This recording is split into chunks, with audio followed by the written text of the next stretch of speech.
Hey guys, welcome back to another video. Today is a video that I feel like when you find out you're pregnant, this is one of the first videos you're gonna look up, and it's just like what to expect in your first trimester.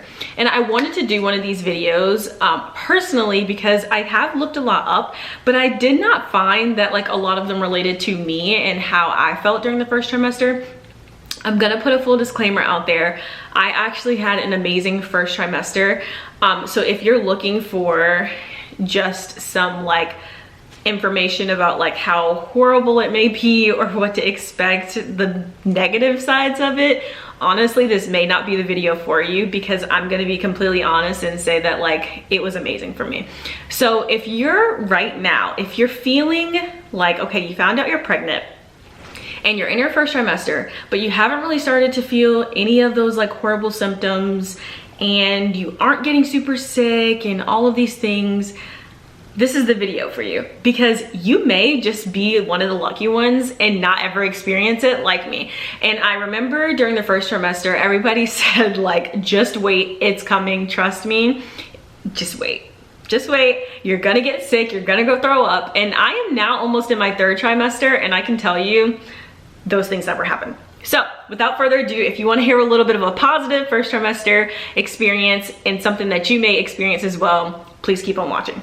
I do want to start this video off by saying that I am not an expert, and so by no means have I done a ton of study into this discussion, but I do have experience just because I have gone through my first trimester and I have watched a lot of videos, and I do know a lot of women who are pregnant at the same time as me, and we've all kind of talked. So I've kind of heard several different perspectives on how this can go. So I'm just gonna give mine. So let's take it all the way back to my first trimester. And the first trimester is from conception all the way until about 12 weeks.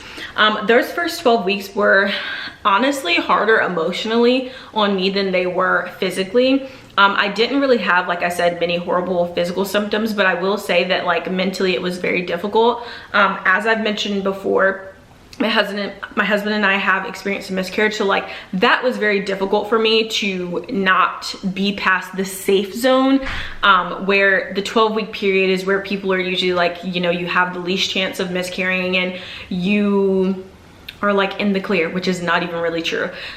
Things could happen at any period, but this is the period that your pregnancy is the most fragile.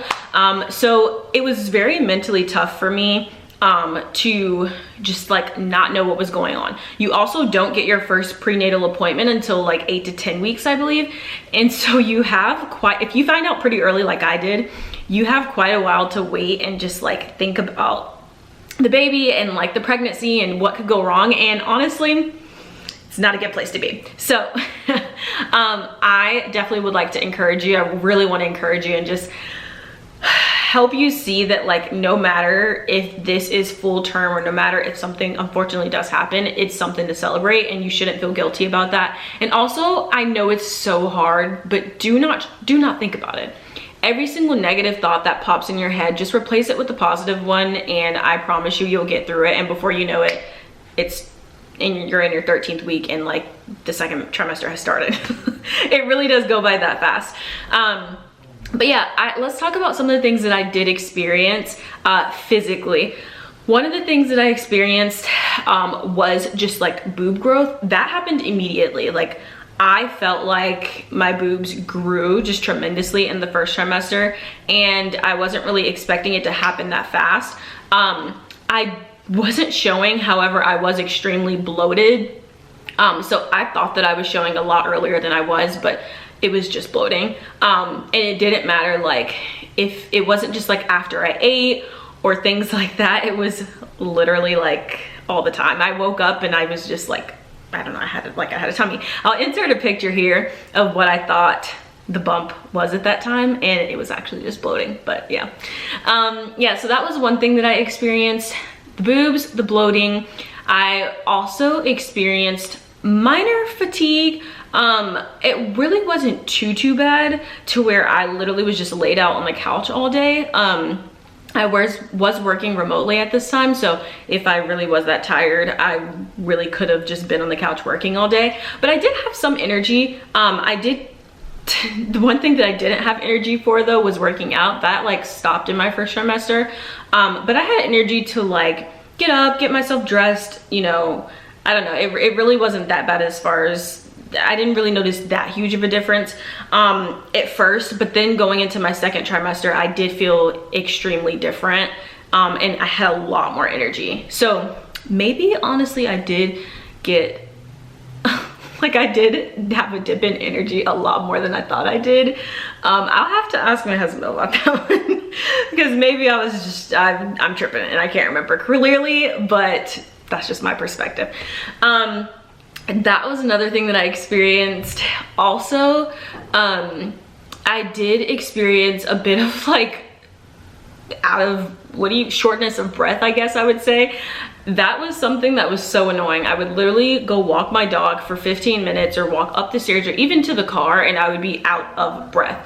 Like not just like breathing hard, like literally having to stop and be like okay, like let's gather ourselves here. It was insane. I felt so out of shape and I was like, okay, like this is not okay. I was like, maybe it's because I haven't been working out. I don't really know what caused that, but that was something that I did experience. Also, I did experience a tad bit of spotting. Nothing too bad. It actually wasn't even like red, like real blood. It was kind of that like 4th day period thing to where it's kind of like brown. Sorry if this is too much for you, TMI, but it's kind of that type thing, just when I wiped. And so that was something that I like to research a lot about because I wanted to make sure that all was good. But spotting is normal during pregnancy, so don't freak out if you experience spotting. Another thing you may experience as well is an increase in urination. Obviously you're gonna be a lot more thirsty. I drink so much more water now, and obviously the like result of that is having to pee more. So that happened, didn't really bother me that much. So yeah, like as you can see, a lot of the things that like I did experience were not that bad. Like they're normal pregnancy things, and I didn't really experience a ton of horrible things. But I am gonna give you some tips that I believe did help me with not experiencing some of those horrible symptoms. And I do know that it's not all preventable. Like sometimes it's just gonna happen to you, and I don't know if it's genetic. I don't really know what causes these things in some people, but I do know that talking to my friends, there are little things that you can do that may help, let's say like nausea and other things that you may be experiencing. So one thing that I do want to mention is for the fatigue, I think it's extremely important to make sure that you are hydrated. Number one, if you are dehydrated, it is going to just make you so tired. And also making sure you're eating less, like more frequently. Not necessarily like upping your calorie intake, but making those meals like smaller. So not just 3 meals, breakfast, lunch, and dinner, but maybe like, you know, smaller meals throughout the day. I think that is huge because in pregnancy, your energy can just spike super fast. And like you can't, like before I did not snack. I would literally go 8 to 9 hours without eating. Now, every 3 to 4 hours I get super hungry, and it just hits all of a sudden, and then I'm just like my energy just plummets. So I would say those 2 things, really try to make sure that like you're up, and obviously get 8 hours of sleep. Like I don't know what people are doing to where they can't get 8 hours of sleep unless you have kids. Other kids, please, I like don't, this is my first, so I can't relate. But if you're just like staying up watching Netflix or just doing something random, practice discipline and go to sleep and get 8 hours. This is the time to get 8 hours, okay? You may never get 8 hours again in your life, so do it now. That's the biggest tip. If you learn anything else, if you don't remember anything else from this video, remember that. Get your 8 hours. For the nausea, I would definitely suggest if you have really bad nausea right now, I would suggest getting gummies. Gummy prenatals, may help you a ton. Right now I'm taking the pill prenatals, and they're big, they don't taste that great, and they're kind of hard to swallow. But in the beginning I took Ollie prenatal vitamins and they taste really, really good. And also, like I said, the gummies are they're easier on your stomach. So I just think that they are really helpful for people who have really bad nausea. Another thing that I would say about nausea is during that first trimester, I had a lot of, I didn't mention this, but I did have a few like food aversions. Nothing too serious to where I felt like I was gonna gag if I smelled or ate something, but I did resort to like almost a kid appetite. I just wanted bland things. I did not want like Asian food with like sauces, anything spicy. I literally wanted mashed potatoes, chicken nuggets, like fries, like things like that. Sweet potatoes, like just really, really like more bland food, nothing with like crazy seasoning or sauce. And I really think that helped as well. Don't push yourself. Like if you feel sick, obviously hopefully you can eat at this point. I'm so sorry if you're at the point where like you just don't even want to have an appetite. These are more for the people who kind of feel like a little bit like nauseous and maybe want to like stop that feeling. If you're to the point where you just can't even look at, like you don't even like food, I really would suggest bone broth as well. I think drinking like any type of broth helps a ton, and obviously saltine crackers. But I'm so sorry if you're experiencing horrible first trimester symptoms. It really is such a blessing, but I know that first trimester can feel like a curse as well. So I do want to acknowledge that.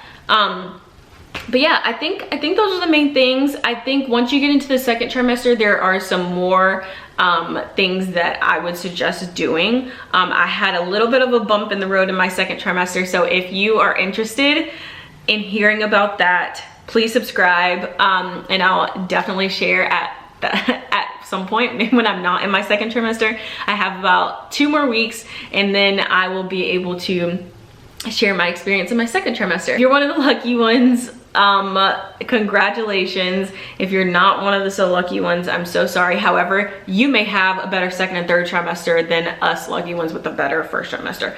Who knows? So don't get too down on yourself. I hope that you understand how much of a blessing it is to even be carrying a baby right now, and hopefully that can get you through the first trimester and put some perspective on why we're doing this, honestly. So, and what we're meant to do and why we're put on this earth. Well, part of the reason why we're put on this earth. Anyways, without further ado, I want to thank you guys so much for getting to the end of this video. If you've made it, thank you so much. Please hit the like button and subscribe if you are vibing with me, and if you like the content, because it really does help me out so much as a small but growing content creator. I really, really appreciate it. Thank you so much for watching this video, and I'll see you in the next one.